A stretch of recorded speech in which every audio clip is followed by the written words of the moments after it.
दोस्तों, जब से सुशांत सिंह राजपूत ने अपनी जान ली है, तब से ही मीडिया में और लोगों में एक बहस छिड़ी हुई है उसकी मौत के कारणों को लेकर।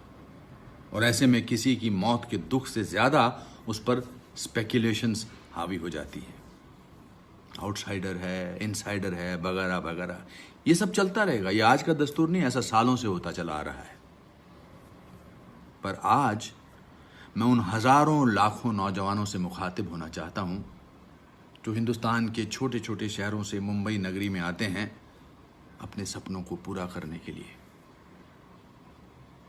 हो सकता है इन सब खबरों को देखकर, सुनकर आपके या आपके माता पिता के मन में एक शंका, घबराहट पैदा हो रही हो कि कहीं मैं गलत जगह तो नहीं आ गया। क्या ऐसा ही होता है इस नगरी में? क्या मैं एक आउटसाइडर ही बनकर रह जाऊंगा? और इस लॉकडाउन के अकेलेपन ने आपको थोड़ा और झकझोरा होगा, मायूसी थोड़ी और गहरी उतर गई होगी। माता पिता के फोन आ रहे होंगे कि बेटा वापस आ जा अपने छोटे से शहर में, हमारी तरह एक आम आदमी की जिंदगी जीने के लिए। उस बड़े शहर में शायद तेरा कोई स्थान नहीं है।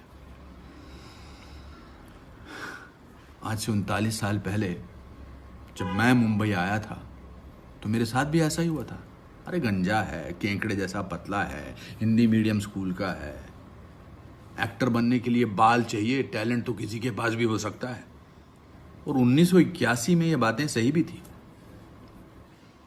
क्रिटिसाइज करने वाले, आपको नीचा दिखाने वाले, आपके हौसलों को पस्त करने वाले आपको आपके आसपास हमेशा दिखाई देंगे।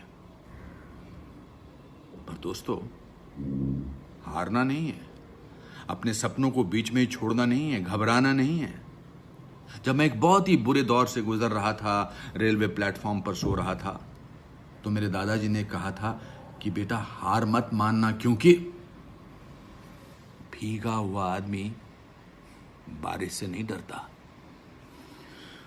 तो मेरे प्यारे दोस्तों, आज आप कहीं भी हो, एक छोटी सी चौल के कमरे में 3 लोगों के साथ कमरा शेयर करते, या पेइंग गेस्ट अकोमोडेशन में रहते हुए, या शायद किसी प्लेटफॉर्म पर भी, पर हारना नहीं है।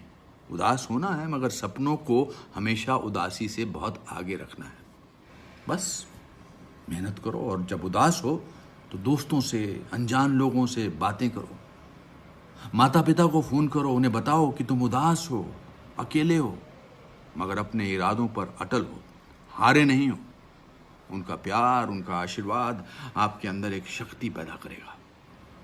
माता पिता के आशीर्वाद से बढ़कर कोई चीज नहीं है इस दुनिया में।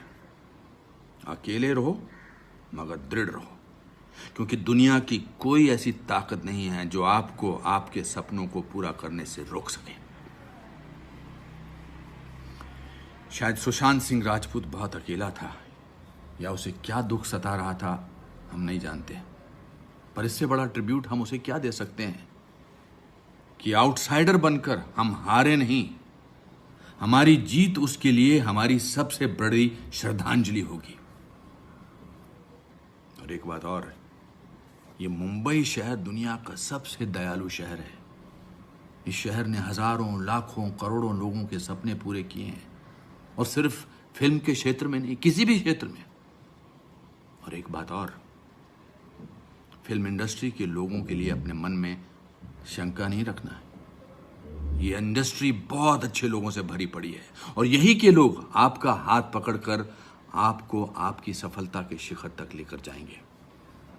और फिर मेरी वो फेवरेट पोएम की पंक्तियां हमेशा याद रखना। लहरों से डरकर नौका पार नहीं होती, हिम्मत करने वालों की हार नहीं होती। नन्ही चींटी जब दाना लेकर चलती है, चढ़ती दीवारों पर 100 बार फिसलती है। मन का विश्वास रगों में सांस भरता है, चढ़कर गिरना, गिरकर चढ़ना ना करता है।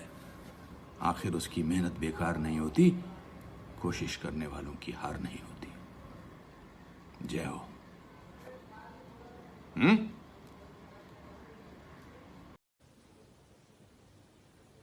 My condolences to Sushant Singh's family.